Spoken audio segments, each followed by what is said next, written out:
Welcome, welcome, welcome. It is January. It is still January. And Just you barely. you are here with us, myself, Melanie Marshall, Dr. Heather Collins, for What Is She Thinking? And we are here to tell you don't give up. How to keep going when you are already behind. I'm amazing at that. I've been practicing it all month, but seriously, we want to talk to you because apparently this is a week when people feel bad about themselves. Is that right, Dr. Heather? It is. It is. People start the year fresh and new with January. It's all sunshine and roses and puppies. And then at the end of January, people start panicking. And it is January 29th, and people will be panicking for the next 2 days. People are panicking, feeling like failures, thinking, what have I got myself into? And how do I get myself out of it and back on track? Geez. Okay. Well, I feel seen. So, what we are going to try to do over the next 25 minutes or so, we are going to talk to you about what it is that may have got you in this place, why you should give yourself a break, a very popular theme, and how you can get yourself back on track. Little top tip secret, you're not off track. That's my secret. You're not off track to start with. So, in my experience, as somebody who often gets behind of where I think I should be, it is usually related to a fantasy I have in my head of what I was supposed to accomplish. Mm. Right? Like, and yeah, and to be fair, you know this. I have a little time blindness. I have a little like, why can't I do 48 hours worth of things in 24 hours with no sleep? But what do you? But and then I'm inevitably disappointed, right, by what I'm able to accomplish. Not always inevitably. Sometimes I give myself a little. But I think that's not uncommon for a lot of people. Is that true that you kind of set yourself up with this idea of what it should be? Yeah, and it's really not just you who suffers from time blindness. It's actually humans. We're not great at it. We're just not great at it.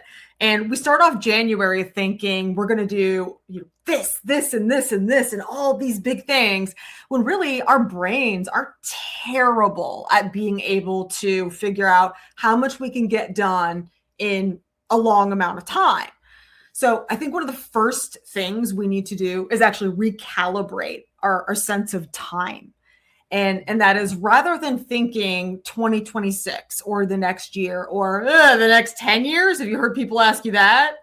I mean, come on. This is talk about fantasy. What am I going to do in the next 10 years? Pure fantasy. So let's replace fantasy with something that can be real and something that we can achieve. And instead of a year, start with 10 minutes and then go to an hour and then go to a day. So it's actually called shrinking your time horizon. So bring it down to something that's a little easier to tackle. And that's a great way to start getting yourself back on track to where you want to be. It's And interesting. That's not dissimilar from what I would say to do if you are frozen in uncertainty, if you are frozen in fear. Like if you are in a war zone or in a conflict zone, and you are not going to magically be outside in the land of the free right away. You are first going to have to get minute by minute from eating dirt and digging out a little foxhole with your bosoms in a flak jacket. Yes, this is something I've done. That's why I'm so detailed in my description of it. Like, that is the start. That is the first minute, right? And then you do the next minute, and then you do the next minute. And it is how you also get yourself out of fear and overwhelm, right? So if you have people who are panicked, the thing you do is you focus on, okay, we are right here. This is what we are doing this next moment. You don't try to get people to focus on, where you want to be in 3 hours. You focus on the next minute because that's how you move. I love that you said move. and your experience as a journalist and these situations that you consider perfectly normal, and the rest of us, when you tell me these stories, I'm like, that is amazing. I've never heard of this happening before even. And so you really know what it's like to be unstuck. And that's exactly what we're talking about. And I love that you said move, because this is actually one of the best things you can do to, when you find yourself at this place where we're riding up on February and you don't know what to do. The first thing you can do is take one small step, exactly as you gave us a great example of. And so you were doing exactly dig, what dig, dig, dig. dig, dig, dig, dig, dig. I have a mental image of that now. It's never going to go away. Thank you for that. But that's exactly what you're supposed to do. And I think there's this myth that motivation precedes action. And actually the research is different. The research shows that small steps, small movements, small behaviors are actually what trigger motivation. And Melanie, you've heard me talk a lot. We've talked a lot about dopamine and how dopamine feels good and it's your reward circuitry and all of that. Well, it's not having a goal itself that triggers that dopamine release. It's that movement, exactly what you talked about, one small step at a time. That's how you trigger motivation. So behavior and action and movement precede and actually ignite motivation. Okay, so two things. Number one, Dopamine, a super awesome song by Robin, the Swedish pop songstress, just out. Two, this Fun tease with best clip really for felt YouTube. justified in all the times that I would be like, just get in the car and let's get going. We'll figure it out. Because people would want to figure out everything down the road. Now, I mean, if anyone that I've worked with is listening, they're like, you weren't right always, but I was right a lot. But no, but this idea that you try to figure out everything and you try to like, and people would just end up in this morass. You end up sitting in the hotel lobby eating chicken and rice for a very long time and you don't get any more clarity. Whereas if you get out on the road, you end up eating chicken and rice, but you end up doing it somewhere else. And you start to see things and experience things, and you start to get this. Now, some of that's curiosity, but a lot of it is about getting that motivation to get going and to start to, and it doesn't come because you feel like getting into a 4x4 with people you've spent 3 weeks with and, cramming. No, it doesn't, right? And somebody's got to sit in the middle seat. And I'm sure everybody smells amazing. We all smell beautiful, right? Everyone smells great. And nobody's sick of each other.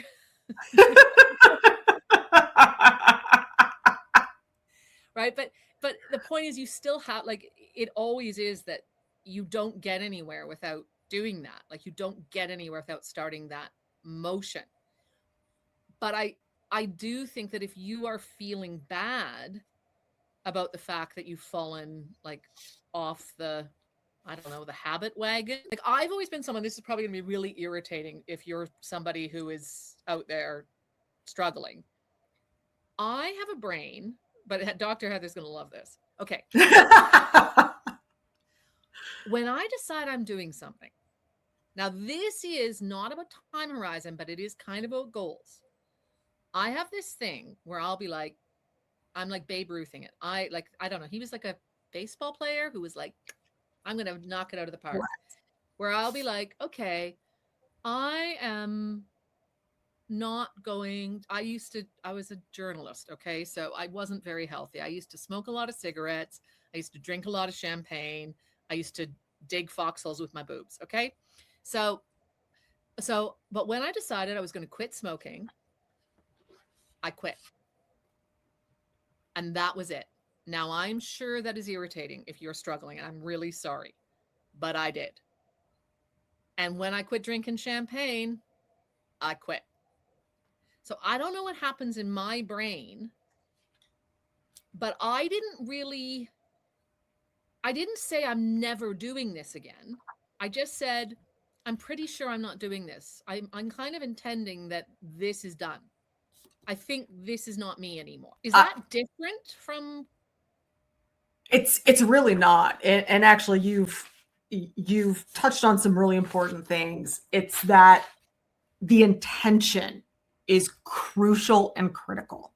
And in fact, if you have an intention of engaging in some sort of action, some sort of behavior, research shows that just having that intention of engaging that behavior increases the chances of it happening up to 300%.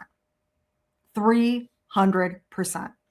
And then another thing I really like that you said earlier is that you get in the car and you go, right? And maybe you're eating chicken and rice and it's in a 4x4 with 5 other people piled on top of each other's laps, but you're not in the hotel room doing it. And maybe not all your decisions were right, but they were decisions. And those decisions were strategies. And in essence, you don't have to be right. Just pick a strategy and try it. And sitting and waiting and hoping for motivation to come is not a strategy for success. It's a strategy for not achieving your goals. So it's better to try something. It's better to get in that vehicle with those other people and choose a road to go down. Even if it's the wrong road, you're not going to know until you try. And your brain needs that data. It's not always a great idea to just go down that road. Sorry, just metaphorically, when a road is a strategy, just pick a strategy and try it, because doing something is better for your brain and better for motivation than doing nothing at all. And so what do you do though if you are I love this though. I just want to pick up on this though from the perspective of the people who are feeling bummed. How do you then say, okay, you use this example when we were planning this show of someone who looks at their journal and says, I've only written 3 lines. How can you turn that around to say, okay, how do you build, like, I'm going to build on this? Yeah, the thing is, they typically don't say, I've only written 3 lines. They say something like, let's say the goal is to write a line a day. And that's something you start out with. They say, I'm supposed to have 30 of these and I only have 3 now. And it's actually by flipping that around and saying not what you haven't done, but what you have done. And essentially taking that big target and engage in what's called target shrinking. So rather than writing 30 days in a row, your goal is to write once a day. And then if you miss one day, keep getting back on track and keep doing it. So one of the things that really fosters motivation for goal setting and keeps you going, it's not that it has to be perfect. It's just that it has to be progress. And in fact, those little bits of progress, the writing 1 line a day, actually give little dopamine squirts to your brain. And those little dopamine squirts are what engage your brain in saying, I'm going to get a little dose of motivation every day. And if you miss a day, that's all right. Keep going. Pick it up the next day. And then you'll get that little dose. That's what I want you to speak to, because I hear what you're saying, but I just think some people might hear what you're saying and think, yeah, but I screwed up already. I already screwed it up. I didn't set the goal the way you said to. I said I was going to do, I was going to write an entire novel in January. Not me. I didn't say that. But, so if you feel like you failed, how do you start again? What's the best way to reset? Yeah.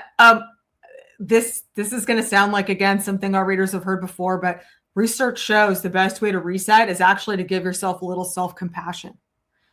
And it's to not be too harsh on yourself. Now, the research shows that when you're actually harsh on yourself, I'm a failure, I can't do it, I can't get back on track, I'm never going to reach that goal, I'm never going to write that novel, that actually increases cortisol production in your brain and activates your brain's threat system with the amygdala and everything else.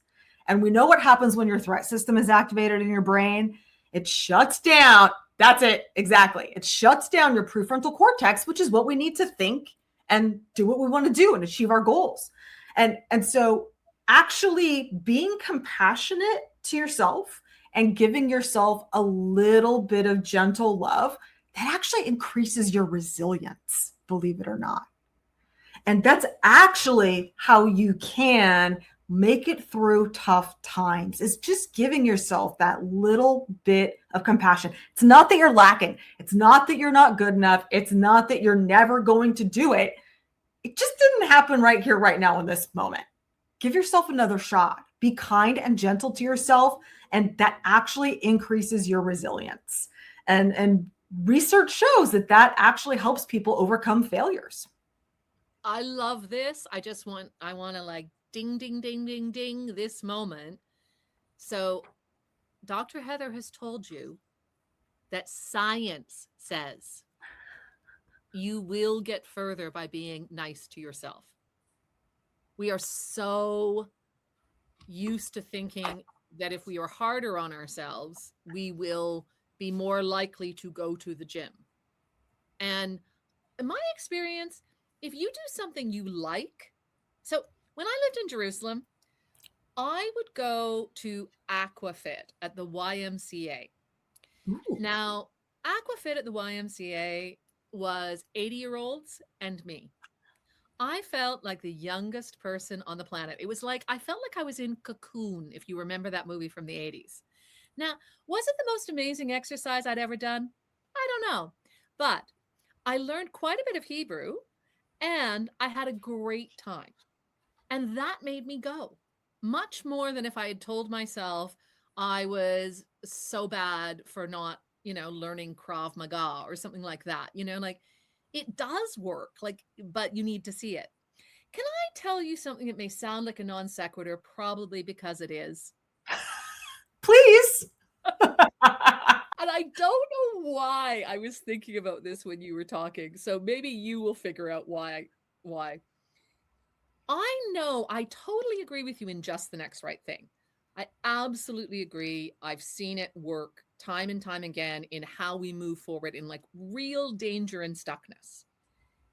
And I have also seen the value of having something on the horizon that keeps you getting up to have those little moments. So let me tell you a story. This is the story I was thinking of.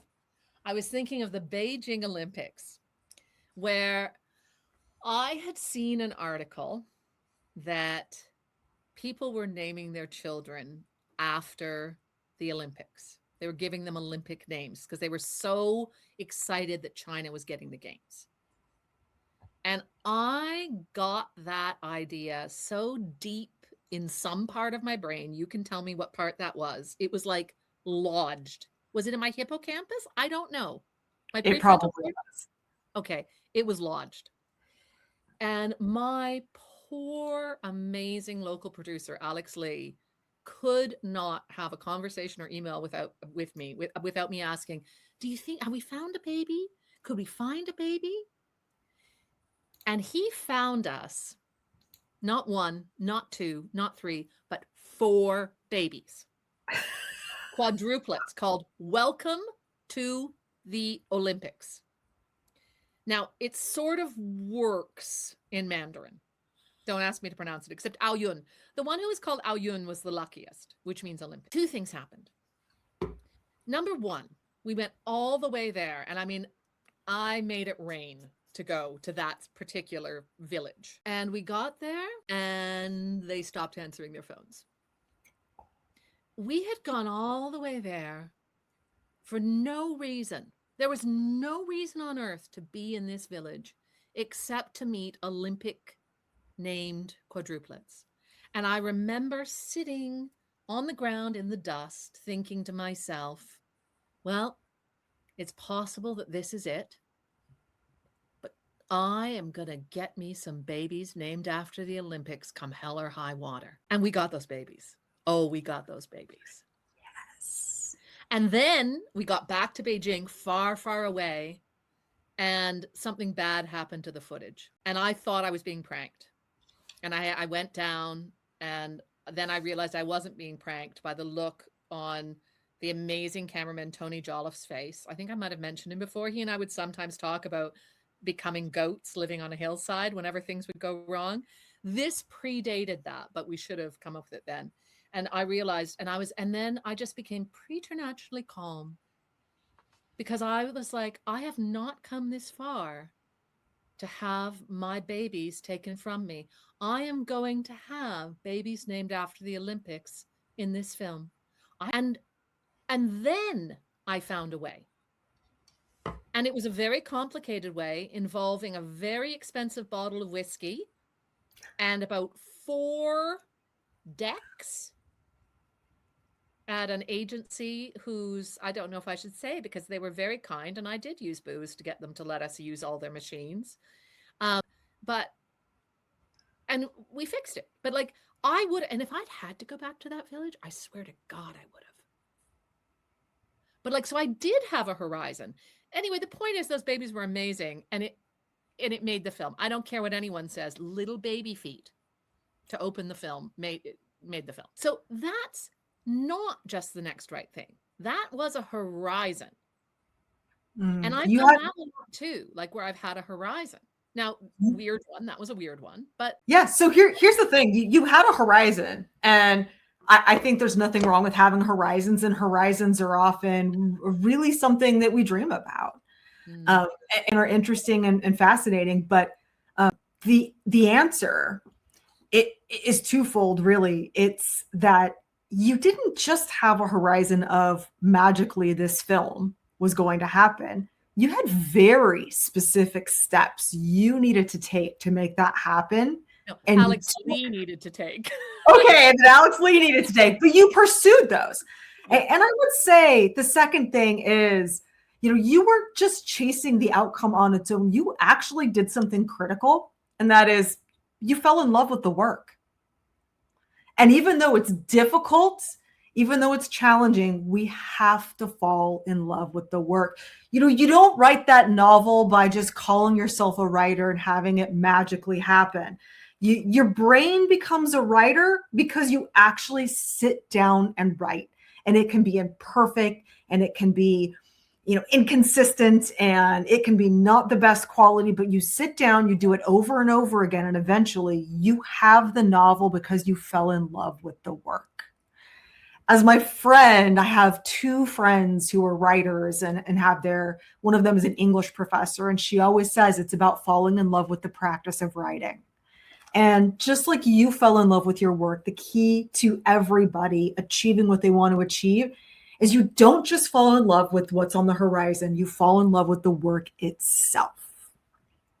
I love this. This is like me at Aquafit. Well, your friend writing a book is more impressive than me at Aquafit. I'm absolutely sure of that. But isn't that true, right? Mark Manson, the kind of guru, he talks about this, that you have to like choose what you want to suck at, right? Like, because we often think about what would be amazing in terms of like, what is the like, what we would love the idea of, we're kind of like on stage being the, virtuoso. But like, what would you want to do when you're kind of bad at it, or when you are practicing, or when it's not going amazingly?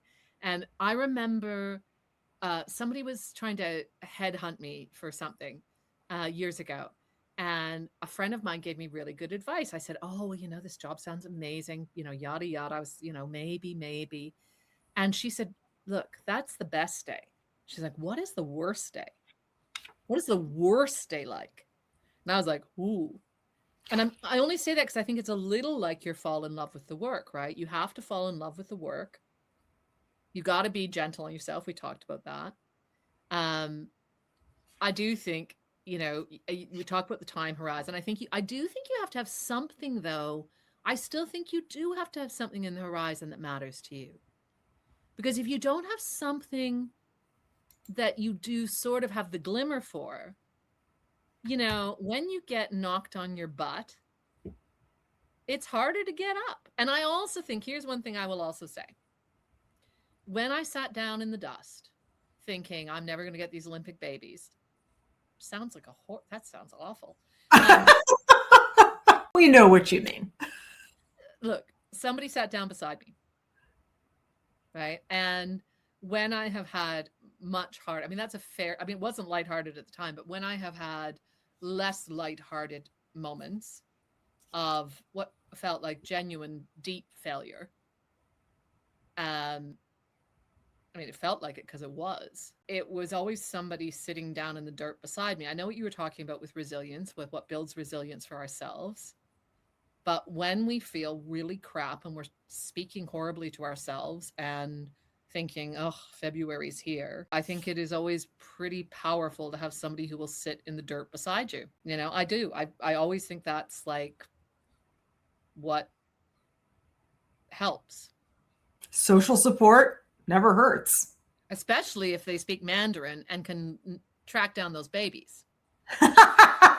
A very unique situation, and yes. Yeah, I mean, hard to make that one wildly applicable. Yeah. I mean, the other thing, and this is, I'm going to not go on too long, but you got me on a China tip today. I do think the other thing I would say is that, like, look, sometimes you are going to, I spent years wanting to have hobbies, and I would just have a list of hobbies over the years.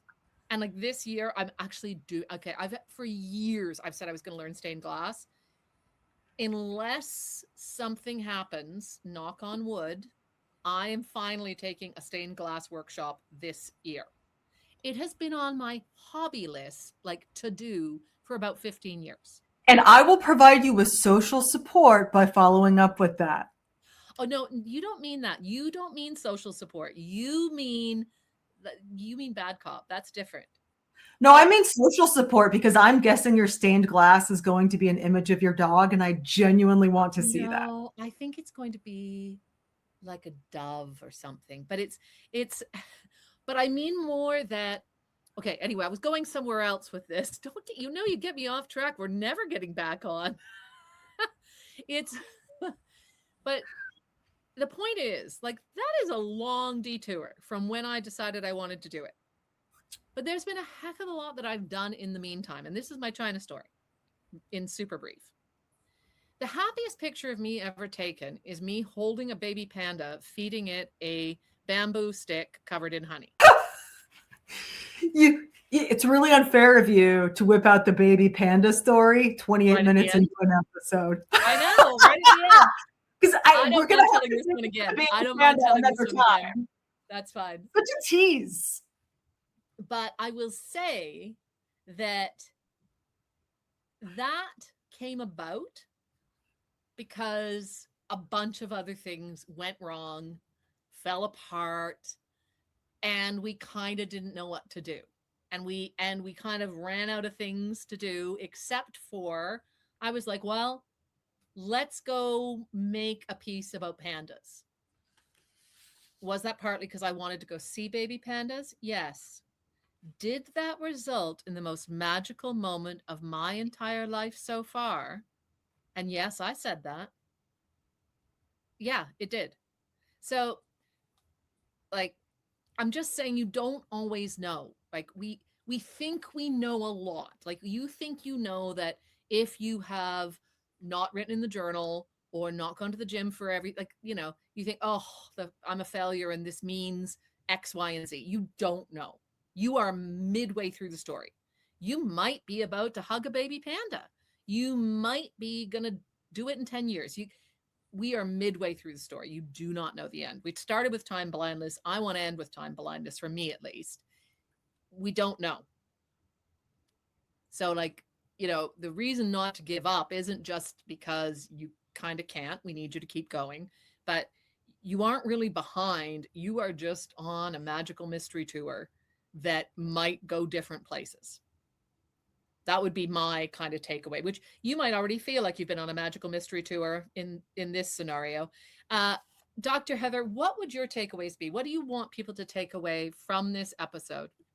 Yeah, if you find that you haven't been able to reach this large goal that you set for yourself, that's okay. It's not you. It's not a personal failure or a moral failure.